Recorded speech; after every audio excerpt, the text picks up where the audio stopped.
계속해서 이야기 강의 설교, 오늘은 장로에 관한 말씀을 좀 나누고 넘어가고자 합니다. 여러분, 코로나 기간 중에 어떤 컴퓨터 학원에 머리가 희끗희끗한 노년의 신사 2명이 강의를 듣고 있습니다. 강사가 이렇게 보는데 젊은 사람들 사이에서 머리가 희끗희끗한 사람들이 강의를 듣고 있으니 조금 의아하잖아요. 그러니까 선생님한테 가서, 선생님, 뭐 하시는 분이신데 여기서 강의를 듣고 계세요? 이렇게 물었어요. 머리가 희끗희끗한 이 노년의 신사가 뭐라 그러냐면, 저는 장로입니다, 이렇게 대답을 하는 거예요. 그러니까 옆에서 그 얘기를 들었던 사람이, 아니, 장로라는 직분은 직업이 아니잖아요. 그러니까 이 사람이 뭐라 그러는지 아세요? 장로라는 것은 그런 장로가 아니라 장기간 노는 사람을 말하는 뜻입니다. 그랬더니 그 옆에 있던 사람이 뭐라 그러냐면, 아이고, 그럼 저는 목사입니다. 목사는 뭔데요? 그러니까, 목사는요, 목적 없이 사는 사람. 목적 없이 사는 사람이 목사입니다. 그런 우스갯소리가 있습니다. 여러분, 신앙생활을 하면서 교회뿐만 아니라 교회 안에 있는 모든 것들, 교회 안에 있는 직분들, 이 모든 것들은 거룩한 것들입니다. 근데 포스트 모더니즘과 해체주의, 키치 문화가 만연하면서 자유와 평등이라는 가치 아래에서 세상이 이제는 교회와 교회 안에 있는 모든 것들, 교회의 직분들을 거룩한 것이라고 하지 아니하고 세상에 있는 것들과 동일하다라고 해체를 시켜버립니다. 교회도 세상의 수많은 건물과 동일한, 무슨 성전이야, 예배당이지. 무슨 성전이야, 예배당, 그냥 건물이지, 그게 무슨 성전이야. 성전은 신약 당시에 없어진 거야. 성전이 아니고 예배당이야, 수많은 건물 중에 하나야 라고 말하는 사람들이 있는가 하면, 목사도 우리랑 똑같은 사람이지, 무슨 목사가 뭐 특별해, 대단해? 뭐가 달라? 목사도 수많은 직업 중에 하나야 라고 생각하는 성도들도 많고, 요즘에는 목사들도 스스로 자기가, 여러분, 성직을 받은 사명을 감당하는 자가 아니라 수많은 직업 중에 먹고 살기 위하여 가지는 직업이다라고 말하는 사람들이 많습니다. 여러분, 성도들의 장로들에 대한 인식도 마찬가지죠. 장로는 성경에 보면 믿을 만한 사람, 맡길 만한 사람, 따를 만한 사람, 성도들이 존경할 만한 사람들이 장로인데, 이제는 장로들에 대한 이 거룩한 직분에 대한 존경과 존중이 없이 그냥 우리가 교회를 대신하여 운영하라고 맡겨준 사람들 정도로만 인식을 하고 살아가는 거예요. 그러니까 교회 안에서 거룩한 것들이 모두가 다 해체되어서 이제는 더 이상 성지도 없고, 성지순례라는 개념, 성지순례보다 여행이 낫지. 성지라는 개념도 없고, 성전이라는 개념도 없고, 성직이라는 개념도 없고, 교회 안에 있는 성구에 대한 인식도 없는, 이게 그냥 의자지. 여기가 무슨 강단이지 무슨 강대야. 무대에 올라가듯이 아무런 준비 없이 강단에 올라오는 시대를 지금 우리가 살고 있다는 거죠.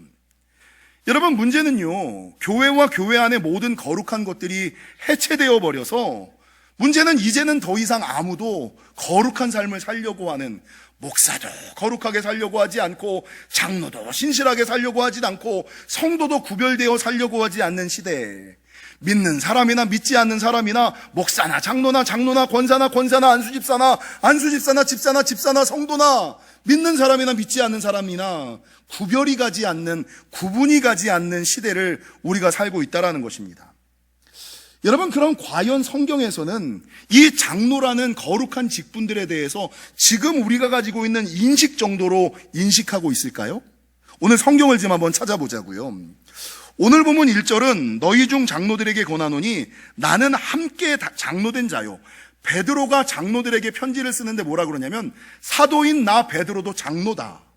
그러니까 원래 성경에서는요, 지금은 교회 안에 목사와 장로라는 직분이 구분되어 있잖아요. 근데 성경에서는 목사도 장로였고 장로도 장로였어요. 원래는 하나였어요. 그리고 신약에 와서 이거를 굳이 구분하자면, 여러분, 교회를 다스리는 일반적인 장로는 장로라고 불렀고, 교회를 관리하고 감독하는 자리에 있는 사람들은 감독과 장로라고 그나마 조금 나누어서 불렀어요. 근데 원래는 일반적으로 모든 목사도 장로고 장로도 장로였어요. 근데 요즘에 와서는 이 교회가 커지고 일들이 많아지다 보니까 장로가 분화되어서 두 가지로 나뉘었는데, 하나는 목사 장로, 하나는 여러분 목사장로 하나는 칠의장로. 목사장로와 칠의장로로 두 개가 구분이 되어 있다는 거죠. 목사장로는 또 다른 말로 목양장로, 성도들을 목양하고 가르치고 예배하는 일을 담당하는 장로가 목사장로, 목양장로, 가르치는 장로고, 칠의장로라는 것은 또 다른 말로 교회를 운영하고 관리하는 관리장로, 다스리는 장로, 이게 또 다른 칠의장로의 이름이라는 거죠. 여러분 기억하셔야 될 것은 목사장로는 교회의 대표예요. 목사는 교회의 대표고 장로는 교인의 대표예요. 요걸 혼동하시면 안 돼요. 재밌는 것은 교회의 담임 목사는 하나인데 장로는 여럿이잖아요.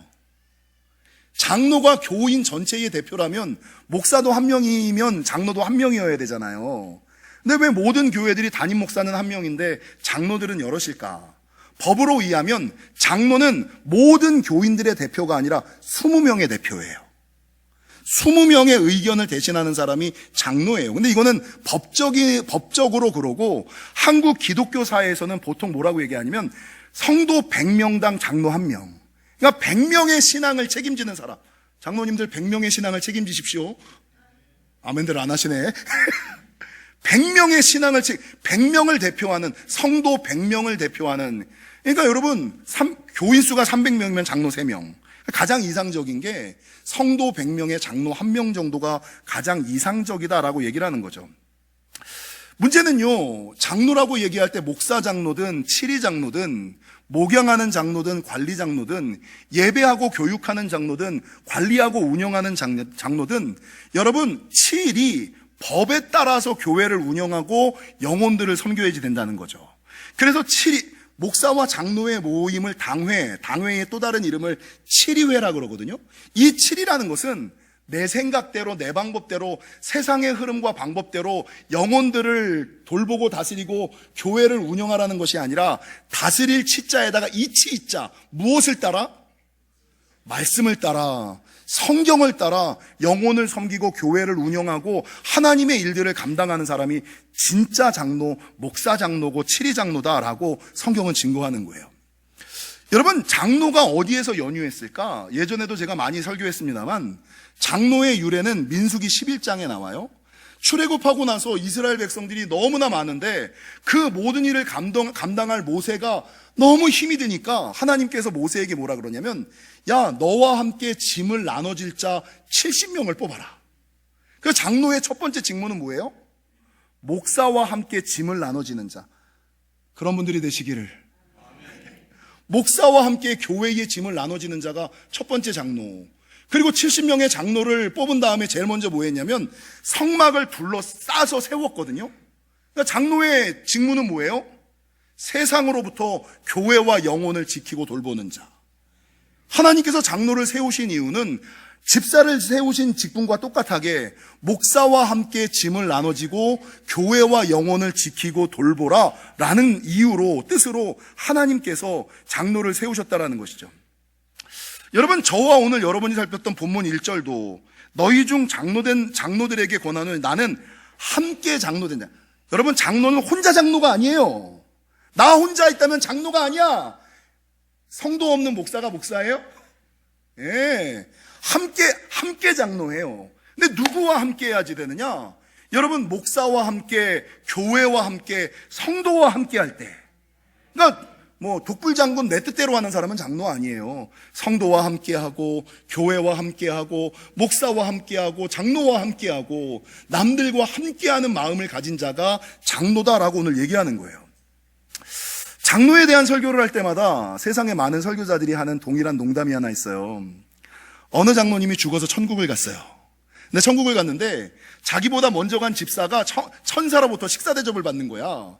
근데 집사 앞에 놓여진 집사 앞에 놓여져 있는 상이 발보채에다가 탕수육에다가 깐풍기에다가 양장피에다가 깐풍새우에다가 이것들이 그득그득 쌓여 있는 거예요. 그러니까 우와, 집사가 천국에서 저 정도 대접을 받으면 장로는 그것보다 더 많은 대접을 받겠지라는 생각에 숟가락을 딱 들고 천사가 음식 가져오기만을 기다리는 거예요. 근데 천사가 가져오기를 짜장면 한 그릇 앞에 톡 놓거든요.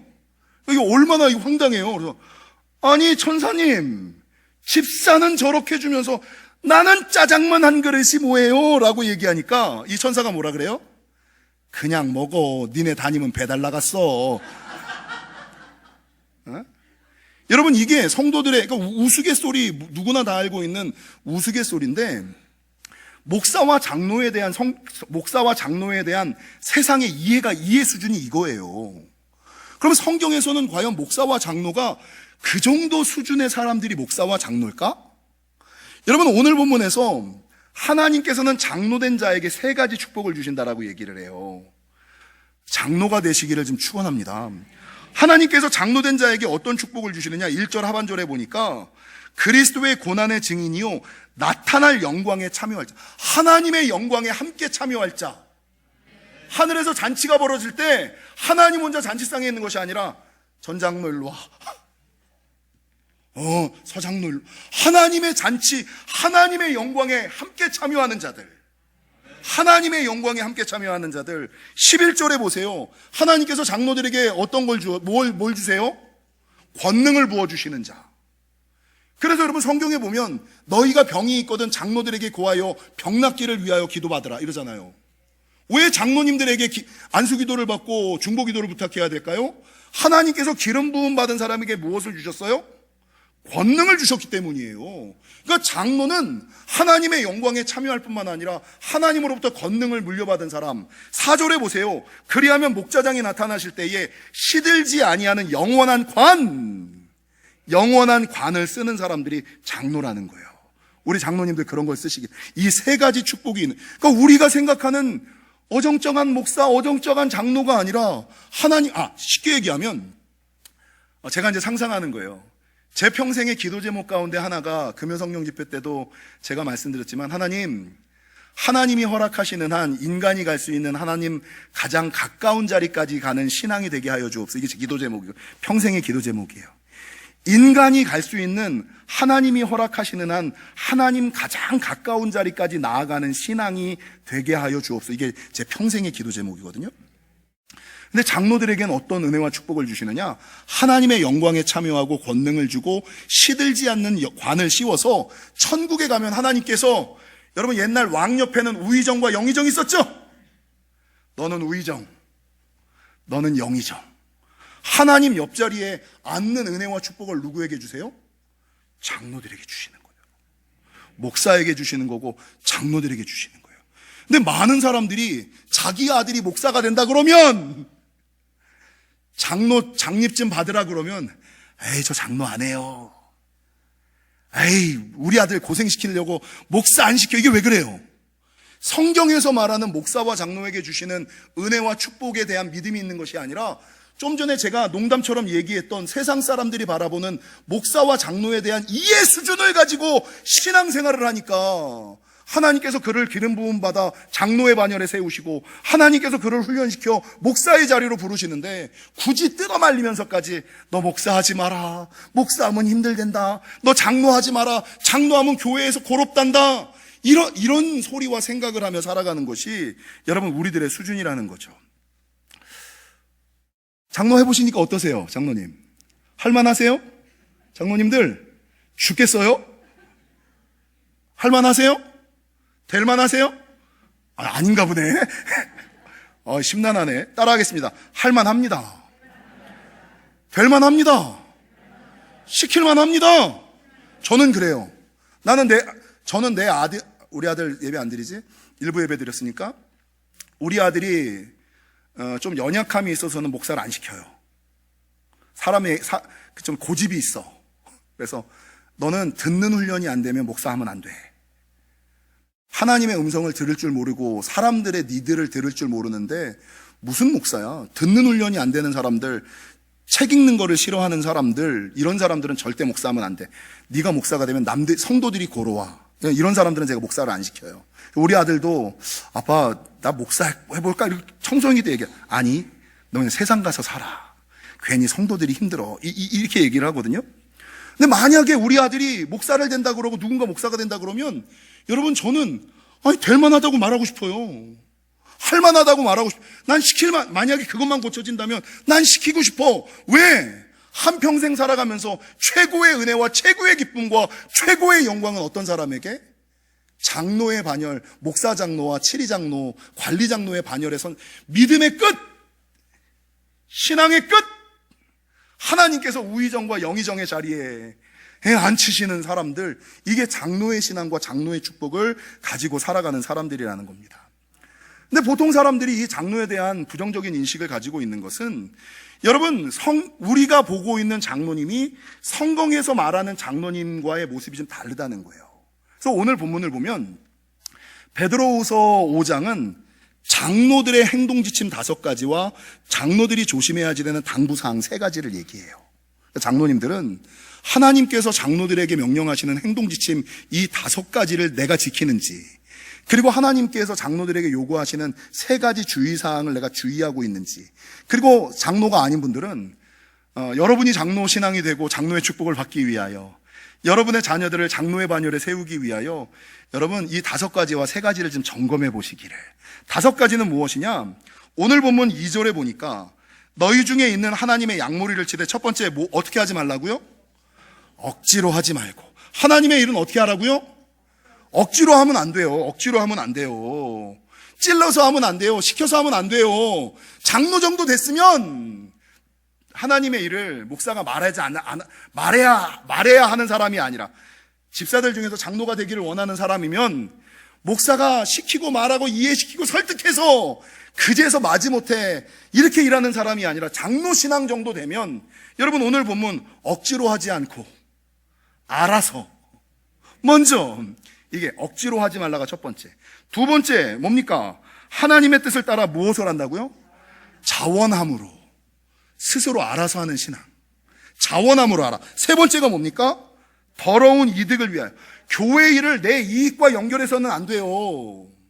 오직 이 일을 통하여 누구만 덕을 봐야 하나님께 영광, 하나님만이 영광을 돌리는 더러운 이득을 연결하지 않고. 4번째가 뭡니까? 기꺼이 하며. 기꺼이 한다는 게 뭘까요? 기쁘게 한다는 거예요.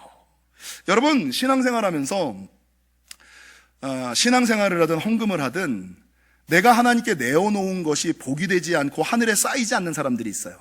그걸 제가 뭐라 그러냐면 구멍 뚫린 전대와 같은 인생. 아니, 이 사람을 보면 기도도 많이 해, 예배도 잘 드려. 잘 드리는 건 아니지, 뭐 헌금도 많이 해, 거기다가 교회 일도 많이 하는데 자기가 하나님 앞에 교회에서 하는 일만큼, 기도만큼 복이 없어. 이게 이제 구멍 뚫린 전대와 같은 인생인 것. 왜 그런지 아세요? 여러분, 교회 열심히 하는데 꼭 하면서 입이 자원하지 않고 기쁘게 하지 않고, 여러분 그렇게 하는 사람들, 하나님의 일을 하면서 기쁘게 하나님의 일들을 감당해야 되는데 하면서 꼭 불평불만하면서, 그리고 누군가로부터 인정받지 않으면 일을 안 하는, 보일 때는 하지만 보이지 않을 때는 안 하는 사람들, 이런 사람들은요, 그 사람이 하나님께 얼마나 많은 예물을 드린다 손 치더라도, 기도와 예배를 쌓았다 손 치더라도, 헌신을 했다 손 치더라도 하나님의 축복을 그대로 다 흘려버리는, 그렇게 하나님의 일을 자원하여 하고 기쁘게 하고 해야지만 하나님이 부어주시는 복이 내 안에 차고, 내 안에 찰 뿐만 아니라 이것이 넘쳐서 내 자녀에게까지 흐르고, 아멘 하세요. 이게 내 자손에게까지 흘러가는 거거든요. 근데 내가 그렇게 수고하고 힘쓰고 애썼는데 이걸 하늘에 쌓지도 못하고 자기도 받지 못하고 자기 자녀에게도 자기 자손에게도 흘려보내지 못하는, 그냥 다 쏟아버리는 신앙, 구멍 뚫린 전대와 같은 믿음. 이게 뭐냐? 다 하나님께서 명령하신 행동 지침대로 하나님의 일들을 감당해야 되는데 자기 뜻대로, 자기 생각대로, 자기 방법대로 하나님의 일을 하니까 그 모양 그 꼴로 사는 거예요. 나아지지 않고 좋아지지 않는 거예요. 여러분, 5번째, 성경은 장로들의 행동 지침을 뭐라고 그러냐면 3절, 맡은 자들에게 주장하는 자세를 하지 말고 양무리의 본이 되라. 어떻게 하라고요? 가르치려고 하지 말고 본을 보여라, 스스로. 여러분, 일부는 제가 교사들을 향하여 얘기했거든요. 교사들은 아이들 보고 예배 잘 드리라 그래.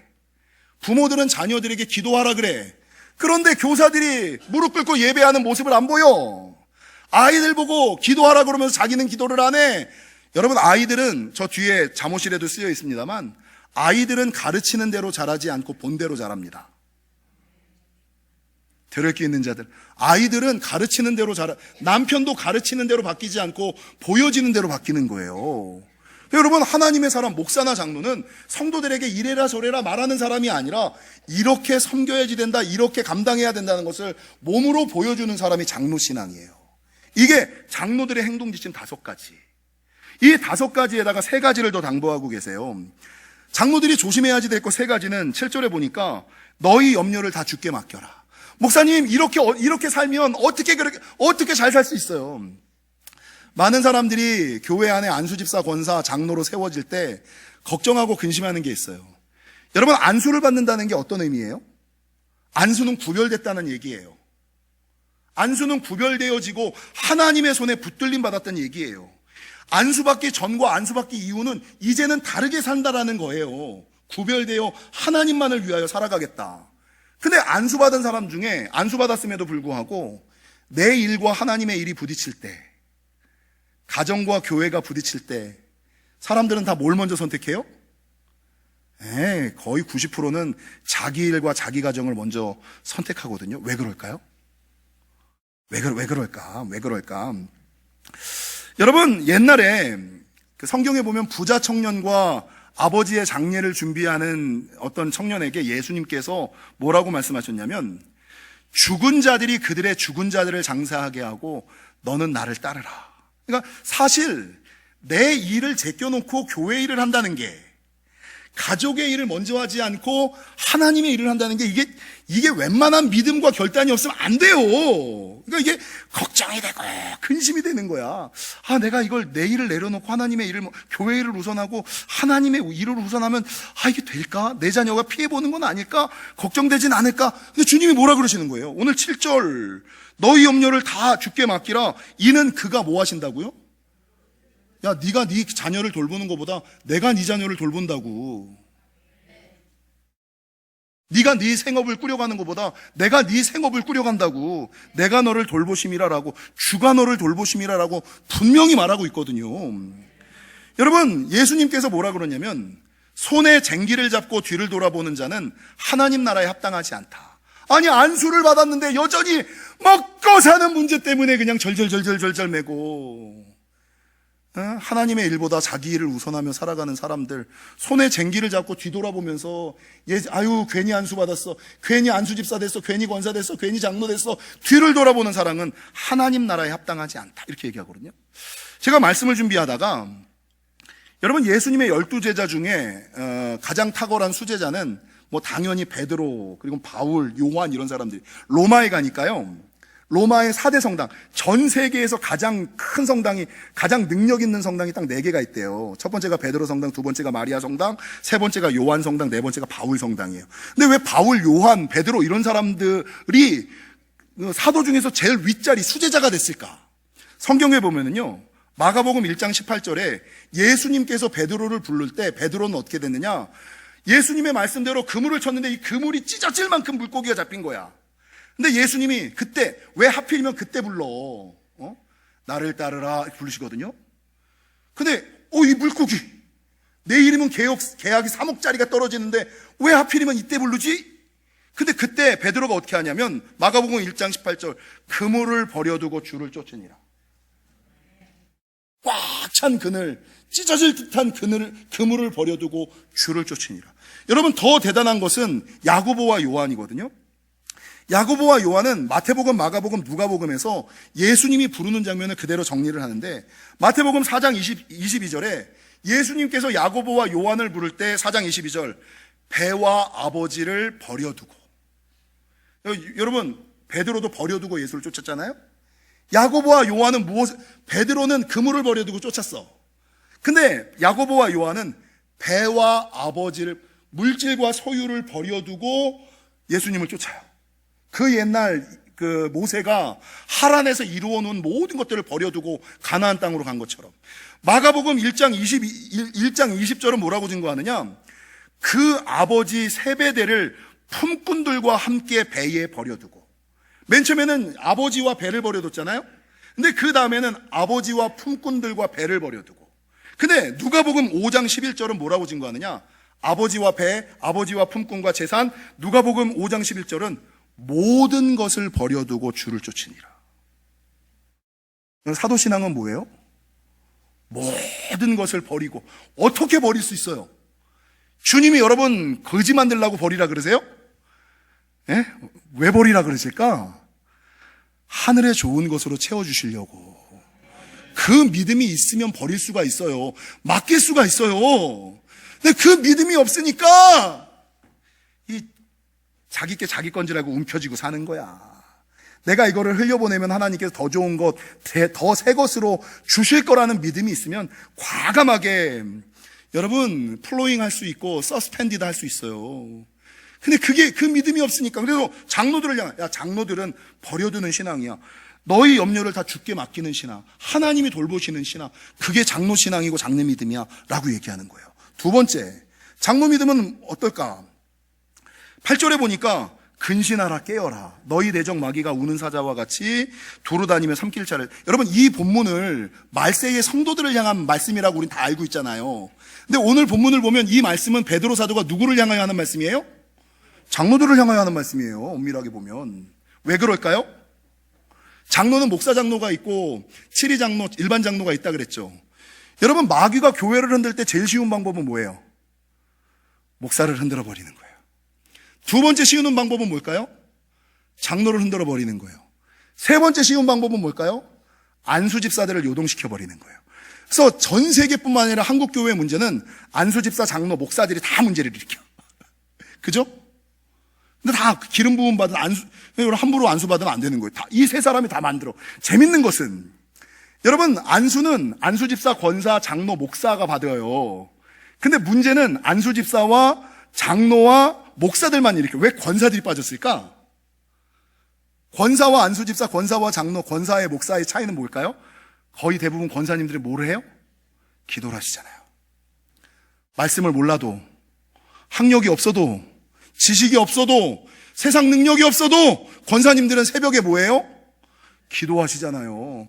마귀가 뭐 능력 있다고 안 흔들어? 능력 있으면 더 흔들지. 가론 유다 보세요. 돈 잘 버니까 더 잘 흔들잖아, 그 돈 가지고. 그래서 목사, 장로, 안수 집사들은 다 흔들어 버리는 거예요. 근데 권사들은 못 흔들어. 왜? 권사는 기도하니까. 새벽마다 예배하니까. 권사들을 통해서는 문제들이 잘 안 일어나. 권사들은 오히려 교회를 지키는 사람들로 쓰임받아.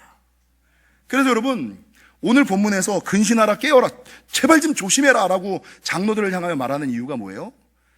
내가 흔들리면, 따라하겠습니다. 내가 흔들리면 교회가 무너진다. 이 위기의식을 가지고 살아가야 된다. 나 하나 내 맘대로 하면 내 맘대로 하는 게 아니라, 여러분, 내가 교회 안에 직분받은 거, 나 혼자 내 맘대로, 나도 내 맘대로 하고 싶어. 내 맘대로 하면 누가 욕을 먹어요? 전 세계의 목사들이 욕을 먹고, 교회가 욕을 먹고, 하나님이 욕을 먹는 거예요. 나는 나가 아니에요, 이제는. 안수받는 그 순간부터 나는 내가 아닌 거예요. 그래서 여러분, 근신하라, 깨어라, 주의해라. 세 번째가 뭐냐면, 9절 중반절, 너희는 믿음을 굳건하게 하여 뭐하라? 그를 대적하는 신앙이 되라. 여러분, 대적하라는, 장로들 보고 목사들 보고 대적하라는 게 뭐예요? 많은 사람들은 원수까지도 사랑하라라는 말씀을 가지고 영혼을 흔들고 교회를 무너뜨리고 하나님 나라를 대적하는 사람들까지도 사랑해야 된다라고 얘기를 해요. 근데 그게 참 사랑이에요? 오늘 여러분, 집사들, 성도들, 집사들, 그래, 안수집사, 권사들까지는 문제가 터지면 그러려니 할 수 있어. 근데 장로 신앙은요, 여러분, 영혼에 관련된 문제, 영혼이 흔들려지는 문제, 교회가 무너지는 문제, 하나님 나라가 회방받는 문제가 있을 때는 뭐 하라고요? 분연히 하나님 편에 서서 뭐 하라고요? 대적하라. 그게 장로 신앙이에요. 교회가 무너지든 영혼이 무너지든 자기만 피해 안 보려고 그냥 가만히 중립지키면서 가만히 있는 신앙이 아니라, 여러분, 영혼을 지키기 위하여, 교회를 지키기 위하여, 하나님을 지키기 위하여, 여러분, 앞서 나가서 욕을 먹을지언정, 정을 맞을지언정, 돌을 맞을지언정, 할렐루야. 이게 장로신앙이에요. 장로들을 향하여 이 5가지 행동 지침과 3가지 주의사항을 얘기해요. 그러면 제가 이 장로들에 대한 설교를 하면서 맨날 빠지는 딜레마가 뭔지 아세요? 장로님들은 장로들에 대한 얘기한다고 듣기 싫어해. 성도들은 자기 얘기 아니라고 안 들어. 일부 때는 하나도 안 들었어. 여러분, 설교를 하고 나면 진이 빠지거든요. 근데 어떤 설교를 하면, 이 영적인 설교를 하면 성도들이 그냥 흘려보내는 것이 아니라 마음으로 대적하는 것이 너무나 많이 느껴져서 제 영혼의 진액이 싹 빠질 경우가 있어요. 오늘이 그랬고 지난주가 그랬어요.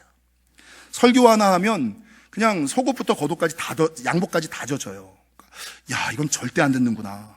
근데 그 안 듣는 거절감을 놓고 제가 설교를 해요. 근데 장로님들은 장로님들에 대해서 부딪히는 말씀을 하니까 장로님들은 안 듣고, 성도들은 자기네가 장로가 아니니까 어차피 안 듣고, 이 설교하기가 참 힘든 설교예요. 근데 오늘 본문에서 성경은, 베드로 사도는 장로들을 향해서만 5가지 행동 지침과 3가지 주의사항을 지키지 말고 성도들 니네도 이건 지켜야 돼, 이렇게 얘기를 해요. 그게 뭐냐면 본문 5절입니다. 같이 읽겠습니다. 젊은 자들아, 이와 같이 장로들에게 순종하고 다 서로 겸손으로 허리를 동이라. 하나님은 교만한 자를 대적하시되 겸손한 자에게는 은혜를 주시니라. 성도들을 향하여는 뭐라 그래? 한 가지, 너희는 겸손하게 순종하라. 여러분, 장로는 누가 세웠어요? 장로는 누가 세웠어요? 목사는 누가 세웠어요? 장로는 하나님께서 여러분의 손을 통하여 교회를 위하여 세우라고 세운 사람들이에요. 누가 세웠다고요? 하나님께서 우리를 통하여, 우리의 손을 통하여 세우신 사람들. 그래서 여러분, 내가 장로님들 앞에서 존경하지 않고 순종하지 않는 것은 장로님을 인정하지, 그 장로, 장로 막 이러는 사람들, 목사 이러는 사람들 있잖아요. 여러분, 그 사람들은요, 그 장로와 목사님을 부정하는 것이 아니라 그 장로를 세우신 하나님의 권위를 부정하는 거예요. 말 한마디라도 조심스럽게 하셔야 되는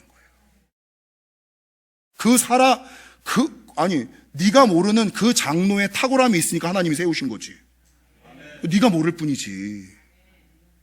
하나님이 왜 그 사람을 장로로 세웠겠어? 뭔가 있으니까, 믿을만 하니까, 맡길만 하니까. 영혼을 맡기시고 교회를 맡겨주신 것 아니겠습니까? 옛말에 교회는 목사의 설교만큼 모이고, 장로들의 인격만큼 성숙해지고. 그래서 여러분, 목사가 설교를 얼마나 잘하느냐에 따라서 교회 부흥이 80-90% 좌지우지돼요.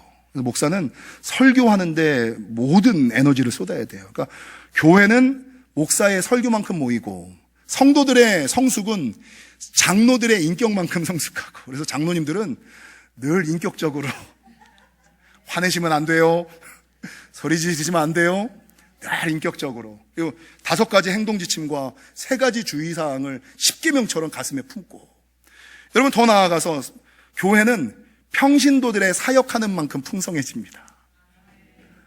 목사의 설교만큼 모이고, 장로들의 인격만큼 성숙해지고, 성도들이 사역하는 만큼 풍성해진다. 오늘 제가 말씀을 준비하다가 이상한 예화를 하나 봤어요. 시계는 초침과 분침과 시침으로 나뉘죠. 초침은 빨리빨리 다니죠. 분침은 조금 느릿느릿 다니죠. 시침은 게으른 듯이 그냥 이렇게 다니거죠. 근데 문제는 초침과 분침과 시침의 조화를 이루었을 때에 미래가 열린다는 거예요. 초침은 초침대로, 분침은 분침대로, 시침은 시침대로 조화가 이루어질 때 미래가 다가온다는 거예요. 안 그러면 뒤죽박죽 엉망진창.